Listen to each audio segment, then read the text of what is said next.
салом бинандагони азиз, хабарои Тоҷикистон ва ҷаҳонро аз радиои Озодӣ пай мегирем. Имрӯз 28 декабр аст. Таваҷҷӯҳ кунед ба сархати мавзӯи барнома. Эмомалии Раҳмон ба Русия рафт. Пешниҳоди пайвастан ба Иттиҳоди иқтисодии Авроосиё дар душанбе садо дод. Чӣ мешавад? баҳсе ки чанд моҳ идома дорад. Гурӯҳи аз сокинони Хуҷанд бори дигар дар назди додгоҳи шаҳрӣ ҷамъ омаданд. Бозы атко мана кон кашмакаш состе ҳамҷи бо дом мезазад. Чӣ хеле дом мезазад? Мумкин не. Вой халқ бутун норози.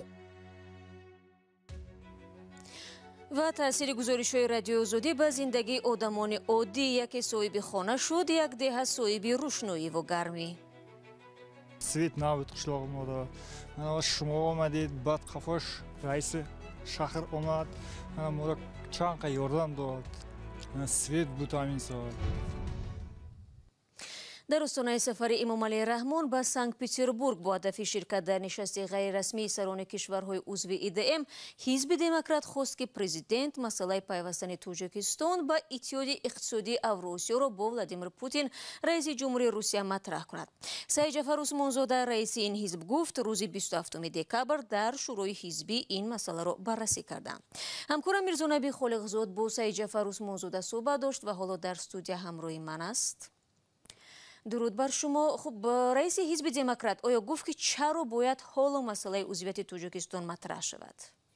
бале шаҳло як далеле ки Саид Ҷафар Усмонзода раиси ҳизби демократ овард ин буд аст ки бо узвият дар Иттиҳоди иқтисодии Авроосиё мушкили муҳоҷирон дар Русия тамом мешавад. ва афзуд ки мақомоти Тоҷикистон аз соли 2014 аз замони таъсиси Иттиҳоди иқтисодии Авроосиё масъалаи шомил шуданро омӯхта баррасӣ доранд, вале то ҳанӯз қадаме набардоштанд. ба гуфтаи вай, агар Тоҷикистон ба созмони таҳти назари Русия ворид шавад, муҳоҷирони кишвари узва Русия мисли шаҳрвандони ҳамин кишвар ҳаққи кор пайдо мекунанд, аз гирифтани патенту дигар ҳуҷҷату санадҳо халос мешаванд. Вай гуфт ки ҳоли иқтибосашро айнан меорам, Тоҷикистон ба хотири беҳбуд бахшидани вазъи иҷтимоии мардумаш шомили даҳҳо созмонҳои байналмилалию минтақавӣ аст ва таъхир дар пайвастан ба Иттиҳоди иқтисодии Авроосиё зарар ба хонаводаҳои дар дохили кишвар аст ки фарзандонашон дар Русия аслан ноновари хона ҳастанд. гуфт Усмонзода, агар Тоҷикистон шомили ҳамин созмон шавад, робитаҳои миёни кишварҳои узви созмон аз ҷумла баҳси марзии Тоҷикистону Қирғизистон роҳи ҳал пайдо мекунад. вале мақомоти Тоҷикистон гуфтанд ки бо шомил шудан ба ин созмон буҷаи кишвар аз боҷи гумрукӣ зиёд маҳрум мешавад. иқтисоди кишвар ба мушкилоти бешуморе гирифтор хоҳад шуд, не? дар воқеъ шояд аз ин ҷиҳат аст ки Абдулфатто Шарифзода, сухангӯи президенти Тоҷикистон, рӯзи 27 декабр дар мукотиба бо радиои Озодӣ гуфт ки ин масъала дар мулоқоти Эмомалии Раҳмон ва Владимир Путин баррасӣ намешавад. Тоҷикистон то ба ҳол ба ташвиқҳои Русия барои пайвастан ба Иттиҳоди иқтисодии Авроосиё бо ибораи кӯтоҳи меомӯзем ва сӯи зиёнатро ба кишвар месанҷем посух додасту тамом.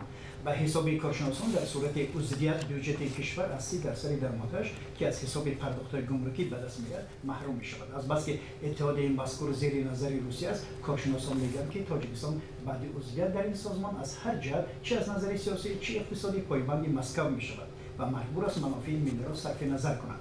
Русия аз соли 2014 замони таъсиси Иттиҳоди иқтисодии Авроосиё Тоҷикистонро барои пайвастан ба он ташвиқ мекунад ва 7 сол ҳамон як посухро меомӯзем гуфтааст ки нишон медиҳад ҳукумат аз оқибатҳои узвият дар созмон метарсад.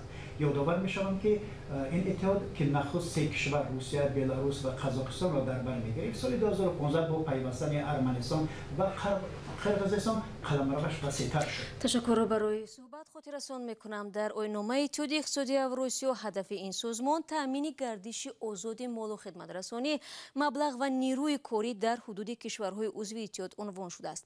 ин аст ки ба гуфтаи таҳлилгарон муҳоҷирони тоҷик беш аз дигарон хоҳишманди пайвастани Тоҷикистон ба ин созмон мебошанд.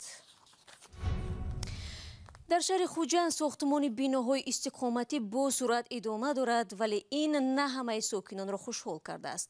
баъзеҳо нороҳатӣ доранд ки биноҳо ба ҳам зич бунёд мегарданд ва ҳатто дар истифодаи барқу қубурҳои обпартов низ мушкилӣ меофаранд. дар гузашта низ борҳо сокинон дар ин бора ба мақомот муроҷиат карда ва ҳатто садди чунин сохтмонҳо шуда буданд.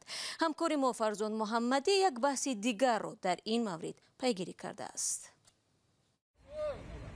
ин гурӯҳи сокинон 5 моҳ боз ба додгоҳи шаҳри Хуҷанд меоянд то ки додрас мавқеи шаҳрвандии онҳоро ба назар гирад ва дар назди манзили зисташон сохтмони бинои баланддошона сохта нашавад. вале онҳо мегӯянд тӯл кашидани ҷараёни баҳси додгоҳӣ онҳоро нигарон кардааст. анча аз соли 2020 эси ман мехай кашмакаш постоянно кашмакаш худошон омда самовольно даротои вайрон када ҳозир атро мана кон кашмакаш соска ҳамҷо бо дом месозем чӣ хеле ҷо дом месозем мумкин не ой халқ бутун норози. 2 сол пеш ширкати сохтмонии арк синон барои бунёди бинои 7-табақа байни баланддошонаҳои 3 ва 4 маҳаллаи 18 шаҳри Хуҷанд аз мақомоти маҳаллӣ иҷоза гирифт, вале ҷомеаи тақрибан 700 нафараи ин ду бино ба он розӣ нашуданд. ин дар ҳолест ки сохтмони бино ба нақшаи генералии шаҳрсозӣ ворид шудаву соҳибкорон барои гузоштани таҳкурсӣ қисме аз ҷойи ободкардаи сокинонро тахриб мекунанд. чанде аз сокинон ҳуҷҷати боғу истгоҳи нақлиётро доштанд ва қисми дигар солҳо барои ободии ин атроф саҳм гузоштанд. ток бардоштаги оҳан буд, яктамон буд. сони шотуд, ҳамаша бор кардиян, гром рафтиян. Ана барои бачаҳо детски площадка кадаги, ҳамаи дарахтҳо ҳаст ҳаминҷо, ҳамаша када мондагӣ будан. инҳо омадану вақте ки мо набудем, омадан гуфтанд ки мо инҷо вайрон мекунем. 1 сол пеш ҳукумати шаҳри Хуҷанд дар паи эътирози сокинон қарорро бекор кард ва барои идомаи сохтмон иҷоза надод. вале соҳибкорон ба мақомоти додгоҳӣ муроҷиат карданд ва хостанд бо ҳалномаи додгоҳ биноро бисозанд. эҳсон ёрмамадов намояндаи ширкати сохтмонӣ нахост дар ин бора бо мо суҳбат кунад ва бе ризояти онҳо додрас барои иштирок дар мурофиа ба рӯзноманигорон иҷоза надод. дар ҳамин ҳол ҳукумати вилояти Суғд низ санҷидани дурустии муҷаввизи сохтмончиёнро аз мақомоти интизомӣ дархост кардааст. сокинон мегӯянд тӯли ин 2 сол барои бунёд нашудани бинои дигар дар назди хонаҳояшон хеле талош карданд ва аз мақомоти додгоҳӣ ҳалли одилонаро тақозо доранд. онҳо мегӯянд тибқи қонунгузориҳои тоҷикистон мавқеи шаҳрвандии онҳо бояд ҳимоя гардад. 2 соли ахир дар шаҳру ноҳияҳои вилояти Суғд бештар аз 100 қарори раисони ҳукуматҳо вобаста ба сохтмони биноҳо мавриди баҳс қарор гирифта, нисфи зиёди он бинобар номувофиқатии меъёрҳои кодекси замин беэътибор дониста шудаанд. фарзон муҳаммадӣ, радиои озодӣ, шаҳри Хуҷанд.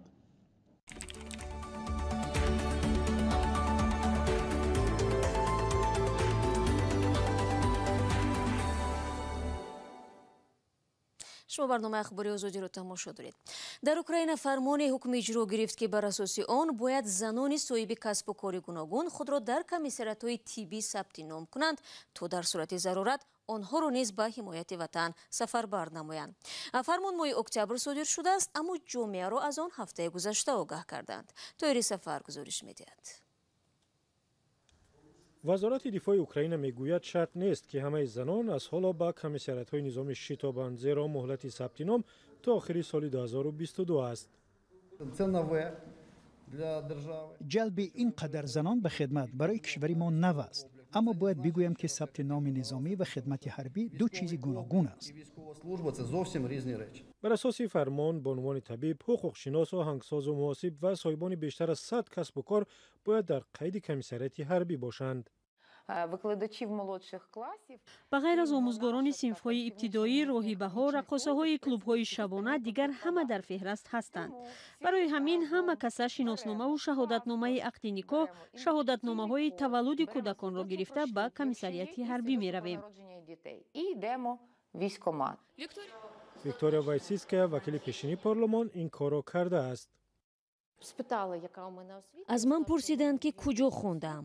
гуфтам ки 2 диплом дорам, бонкдорӣ ва молия. гуфтанд дар воқеъ ба мо муҳосиб зарур аст. аз дидани шумо хурсанд мешавем. татьяна осипович дар соҳаи филмбардорӣ кор мекунад. ҳоло санадҳояшро барои сабти ном ҷамъ накардааст, вале мегӯяд ин корро ҳатман хоҳад кард. айни замон ба дуруст ҷараён гирифтани сабти ном бовар надорад. Для галочки, справді, я впевнена. Зараз почнуться... бовар дорам ки инро барои намоишкорӣ мекунанд. аввал як ҳангома барпо мешавад ки чаро занон бояд ҷанг кунанд. баъдан одамон аз ҳисоби додани санад пул кор мекунанд, баҳона меҷӯянд. Зараз ще зароблять знову люди на справках, почнуть відмазувати. در اوکراین تا زمان قبول فرمان نو فقط زنانی را به قید حربی می گرفتند که کافدرای نظامی را ختم کردند یا سربازی قرار داده بودند. در وزارت دفاع اوکراین میگویند شرط نیست بانوان اوکراینی از حالا یک جایه به کمیساریات‌های حربی یورش برند. همه را به نوبت ثبت میکنند، ولی دعوت به ارتش تنها در یک حالت صورت میگیرد. فقط در زمان جنگ نه تنها زنان، شاید تمام اهالی اوکراین سفربر شود.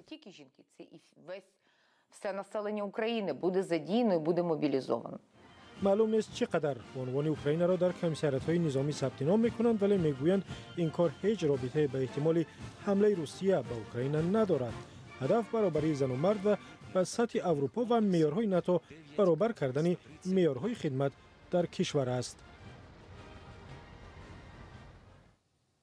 گزارش تایری سفر بود.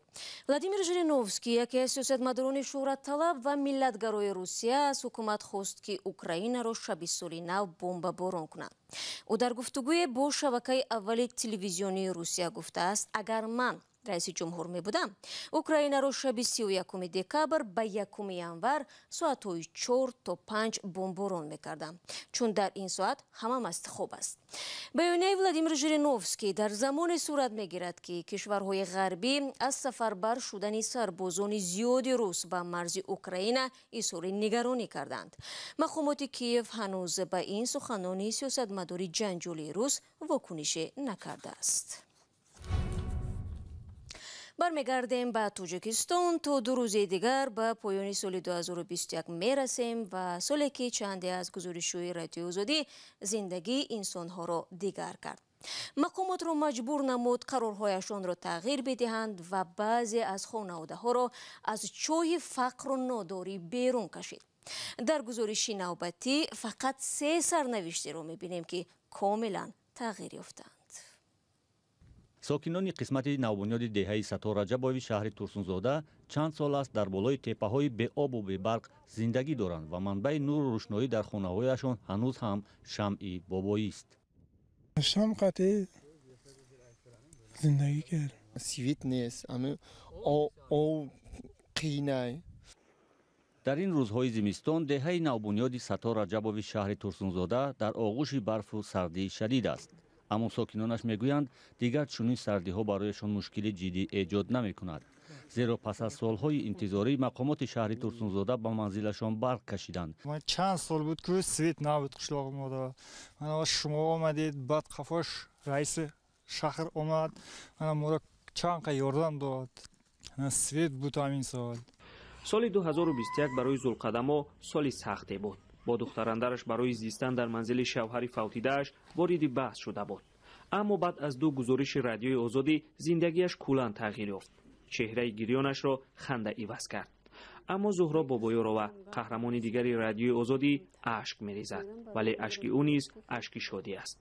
چون زهرا بابایارova سال‌هاست که سال نو را در دربدری سپری کرده است. این سال نو را باری اول در منزل خود پیشواز می‌گیرد. زهرا نیز با تاکید میگوید که سال 2021 را هیچگاه فراموش نخواهد کرد. خبرنگاران رادیوی آزادی روز به این خانه آمده بودند که سفرماه تولد شد. سفرماه حالا 5 ماهه است. گزارش آزادی بخشیده به روز بین المللی مهنت کودکان بود و از زندگی محمد رضوان برادر سفرماه نقل میکرد. قهرمان گزارش ما به فروش آب گازناک مشغول بود و روزانه 40 سامانی پیدا میکرد. به خاطر تامین خانواده مجبور بود که به این مبلغ قناعت کند. بعد گزارش رادیوی آزادی خیرخواهان به کمک این عائله شتافتند. به گفته مادرش از حساب این کمک ها برای پسرش شناسنامه و بلیط گرفته او را به روسیه روان کرد. بینندگان عزیز، گزارش همکاران ما را تماشا کردیم، ولی سالی که میگذرد در حیات شما چی را تغییر داد برای ما نویسید. در شبکه‌های اجتماعی منتظر خواهیم بود. و 15 دقیقه که در اختیار داشتیم به پایان میرسد. سپاس از یکایک شما که تا این لحظه ها با ما بودید. خبرگزاری‌های دیگر چون همیشه در سامانه رادیو آزادی زیر نشانی cw.org گذاشته می شود و همچنین نوارها را می توانید در یوتیوب تماشا کنید. من فردا شما را در سرخط رویدادها منتظر خواهم بود. خود را احتیاط کنید از زیان و خدا نگهدارت.